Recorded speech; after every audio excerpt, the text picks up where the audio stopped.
Hi, some thoughts for today on this Feast of Pentecost.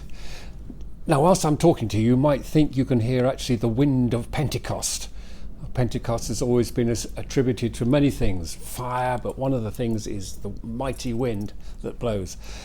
But in fact, it's just a good, strong southwesterly that's blowing at the moment. So that will probably be in the background to our thoughts and our words about Pentecost this morning.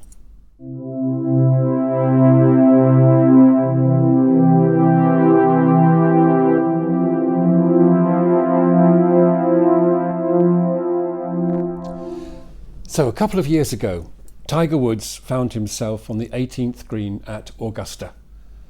The putt would mean victory, the green jacket, and a comeback that had taken a long time coming. Millions who were watching around the green and around the world held their breath, waiting, watching,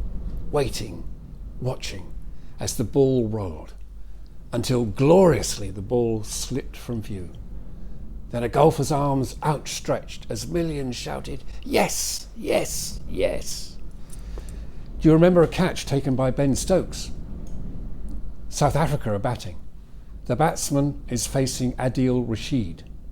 A beautiful sound off the bat as the ball speeds towards the mid-wicket boundary.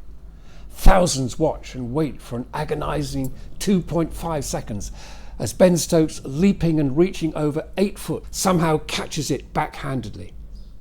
There's a second of silence, and then the crowd erupts. Yes, yes, yes.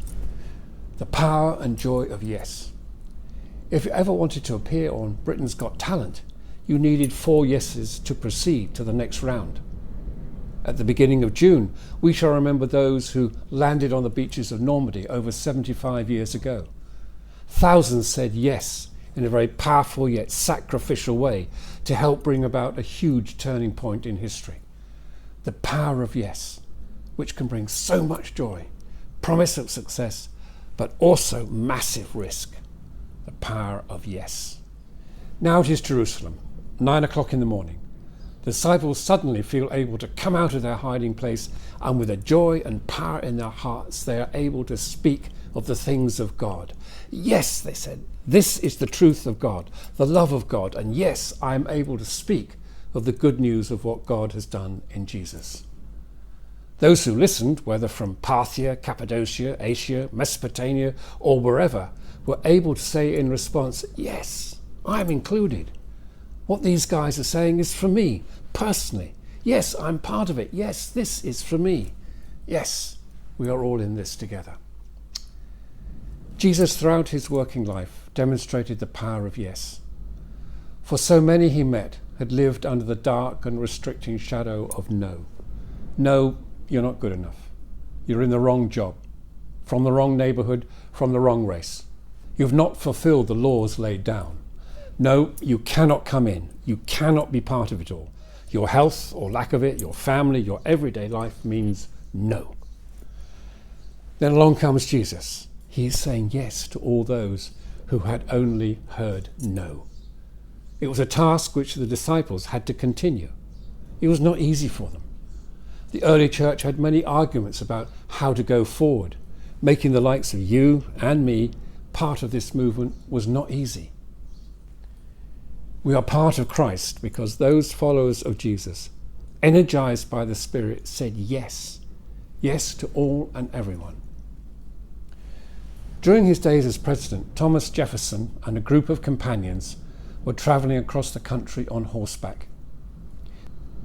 They came to a river which had broken its banks because of a recent downpour. The swollen river had washed the bridge away. Each rider was forced to ford the river on horseback, fighting for his life against the rapid currents. The real possibility of death threatened each rider, which caused a traveller who was not part of their group to step aside and watch. After several had plunged in and made it to the other side, the stranger asked President Jefferson if he would ferry him across the river. The president agreed without hesitation. The man climbed on, and shortly after, the two of them made it safely to the other side. As the stranger slid off the back of the horse onto dry ground, one of the group asked him, Tell me, why did you select him to ask this favour? The man was shocked. Admittedly, he had no idea it was the president who had helped him. All I know, he said, on some of your faces was written the answer no, and on some of them was the answer yes. His was a yes face. For so many, Jesus was definitely a yes face, a face that said, come to me, don't be afraid, I care about you. The face that said, I've been looking for you, and don't worry, I'm not going to leave you where you are. Come with me, travel with me. For so many in our world today, the answer seems always to be no. You're not good enough. Your look, your image does not fit. You're not worth listening to or being with. The no creates huge emotional stress, and once in that position, every face seems to say no. God in Jesus asks us to have a yes face, an appearance prompted and energized by God's Spirit that says, yes, I have time for you. You are worth it, with an attitude that says yes. Whether it be on the sporting field, on a talent show, or on a foreign field, we can recognize its joy and risk. In the world of walls, barriers, exclusion, and fear, the yes face, your yes face, has never been so vital and necessary. Travel safe, pilgrim.